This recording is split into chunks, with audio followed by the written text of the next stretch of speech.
நிலாக்கு அப்படி கொண்டு கொட்டா சாப்பிட்ற கேட்டு நான் கிடையாது. அந்த வைரம் அந்த குண்டா இருப்பா தம்பி, அவரு தான் அது கேட்டு. அந்த படத்தை டெய்லி ரிஹர்சல், காலையில் ஒரு 3 மணி நேரம் கபடி ரிஹர்சல். அந்த கோச் வந்துருவாங்க 10 மணிக்கு முடிஞ்சு எங்கள் ரூமில் போய் குளிச்சுட்டு வந்துடுறேன். இல்லாட்டி ஆஃபீஸில் குளிக்கலாம். குளிச்சு முடிச்சுட்டு அப்படியே எல்லாரும் உட்காந்து சாப்பிட்டு அங்கேயே சமையல் இருக்கும், அங்கேயே சமைச்சு வச்சுருப்பாங்க. சாப்பிட்டு முடிச்சுட்டு எல்லாரும் ரெடி ஆகி டைலாக் ரிஹர்சலுக்கு வந்துடணும். அப்படி இருக்கப்போ அந்த ரெகுலர் டைலாக் ரிஹர்சல் எல்லாம் அந்த பையன் தான். அப்புறம் தான் என்னைய இல்லை குண்டா இருக்கவே நல்லா சாப்பிட்ற சகஜந்தேன். ஊர் பக்கத்தில் பாம்பு வகுறேன்னு சொல்லுவாங்க, உள்ளே இருக்க வந்து நிறையா சாப்பிடுவாங்க. ஸ்டூடியோ இதை பண்ணிட்டு அந்த ரிஹர்சல் நான் பண்ணுறலாம், மற்ற சீன்ஸ் நான் பண்ண பார்த்துட்டு அதை நீ பண்ணுறான்னு அப்படி வந்து அந்த பொட்டாசியம் பண்ணி அந்த பொட்டாசியம் பண்ணனால தான் அன்னைக்கு 10 வருஷம் நான் சார் முன்னாடி வந்து உட்காந்துருக்கேன் அப்படின்னு நான் சுஷிந்தன் கேட்டேன். ஃபர்ஸ்ட் நாள் போனப்போ டேரக்டர் நாளுக்கு அறிமுகப்படுத்திருக்கேன் அப்படின்னு சொன்னார். மறுநாள் போனப்போ இந்த மாதிரி கபடி சம்மந்தப்பட்டது. உனக்கு காலையில் இங்கே சாப்பாடு கொடுத்துருவாங்க, மத்தியானம் இங்கே இருக்குன்னு காலையில் ரிஹர்சல்.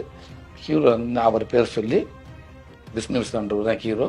இந்த மாதிரி மற்ற ஆர்டிஸ்டில் இருக்காங்க, மற்ற எல்லாமே என் கூட சக நடிகர், நாங்கள் வாய்ப்பு இருக்கா அலையிற நண்பர்கள் தானே, நாங்கள் எல்லாருமே சேர்ந்து இப்படி ஒன்று இருக்குது. அதனால இருக்கு நான் டேரக்டர் நாளைக்கு சொல்கிறேன், நீ வாங்க. மறுநாள் ஆனால் 3 நாளாக வந்துக்கிட்டே இருக்கேன், டேரக்டர் அறிமுகப்படுத்த வைக்க மாட்டேன்ட்டாங்க. ஏன்டா எனக்கு எப்பவுமே எங்கே போனாலும் அந்த டேரக்டரை பார்த்து நடிச்சு காட்டணும்.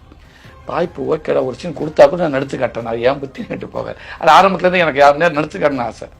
அப்போ இல்லைண்ணே நான் டேரக்டர் நடிச்சு காட்டியிருந்தது, உனக்கு வாய்ப்பு இருக்குன்னு டேரக்டர் சொல்லிட்டாரு.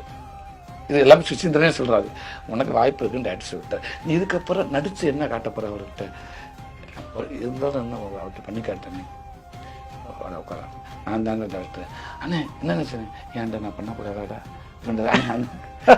இல்லைங்க, நான் ஒரு அசிஸ்டன்ட் டேரக்டர், இல்லை கோ டேரக்டர், இல்லை அசோசியேட் டேரக்டர், அப்படித்தான் நான் எதிர்பார்த்தேன். இது ஆனால் வெற்றிமாறன் நினச்சாருண்ட அவர்கிட்ட ஒர்க் பண்ணுறதுக்கு ஆக்டர் நிறையா இருக்காங்க. அவர் யாரை பிரச்சனை பண்ண சூஸ் பண்ணுறதுல அவர் இருக்காது. அப்படி இருக்கப்போ ஒரு காமெடி ஆக்டர் நம்மளையே கமிட் பண்ணாது. எனக்கு இந்த கேள்வி ரொம்ப நல்லா இருந்திருக்கு, நான் அவர்கிட்ட கேட்டதே இல்லை. அவர் யார்கிட்ட மற்றவங்ககிட்ட சொல்லி இதனால தான் நான் கமிட் பண்ணி சூரி அப்படின்ற மாதிரி நான் கேள்விப்பட்டேன். அது அப்படி அவங்க சொன்ன வச்சுட்டு இதுக்கு தான் நானும் சொல்லிட்டு இருக்கேன். ஒரு அதுவா இல்லை ஒரு உங்ககிட்ட சொன்னது வேறையான்னு தெரியல. எனக்கு சொல்லுங்க என்ன சொன்னாருன்ட்டு. நான் கேள்விப்பட்டதுன்னா எனக்கு அவர்கிட்ட ஒரு இன்னசென்ட் இருக்குது, அதுதான் சொன்னாரு அப்படின்னா அது எனக்கு தேவைப்பட்டுச்சு. ஆமாம் சூரிக்கிட்ட அப்போ அந்த கேரக்டருக்கு அது கரெக்டாக இருக்கும் நான் சூஸ் பண்ணேன். அதான் சொன்னாரு அப்படிங்களா? இது நான் அவர்கிட்ட கேட்கல, அவர் நண்பர்கிட்ட இன்னொரு சக டேரக்டர்கிட்ட சொல்லி என் காலத்துக்கு வந்துச்சிருந்தா தெரியல. பிகாஸ் அதுவும் ஒரு டேலண்ட் தான். பிகாஸ் இது மட்டும் ஒரு இப்படி நடிச்சிட்டு இருந்த ஒருத்தர் எடுத்துட்டு நான் ஒரு வேற ஒரு கோணத்துல பாக்குறேங்கிறது அது ஒரு டேலண்ட் இல்ல. உண்மை சார். ஸோ பெரிய விஷயம் அவர் இருக்க இடத்துல இருந்துட்டு நீங்க சொல்ற மாதிரி கிரௌடில் முன்னாடி எல்லாரும் நிற்கிறப்ப விலைக்குன்னு சொல்லிட்டு யார் முன்னாடி பச்சை சட்டை போட்டு சார் திரும்பி தம்பி உன்னே தவணை கடைசி அவன் திரும்பி பார்ப்பான் அங்கிட்டு, நீ தான்டா இங்க வா கம் முன்னாடி வா, இப்படி கூப்பிட்டு அப்படி இருக்கும்.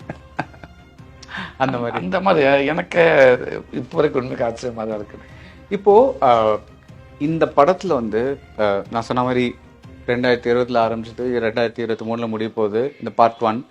ஒரு காமெடி ஆக்டரோட லைஃப் எப்படின்னா, ஒரு படத்துக்கு போவீங்க 10 நாள் 15 நாள் ஆக்ட் பண்ணுவீங்க, இன்னொரு படத்துக்கு போவீங்க 10 நாள் 15 நாள் பணத்தை வாங்கிட்டு அப்புறம் ஸோ அந்த மாதிரி ஒரு ஸ்டெடியாக இன்கம் வந்துட்டே இருக்கும். ஒரு இது உங்களுக்கு எப்பயாவது தோணுச்சா நம்ம இந்த இந்த பீரியட்ல வந்துட்டு எவ்வளோ காமெடி ரோல் பண்ணியிருக்கலாம், எவ்வளோ சம்பாதிச்சிருக்கலாம் அப்படின்னு எப்பயாவது ஒரு வாட்டி கண்டிப்பாக தோணுச்சு சார். எனக்கு என்ன எவ்வளோ படங்கள் மிஸ் பண்ணியிருக்கோம்.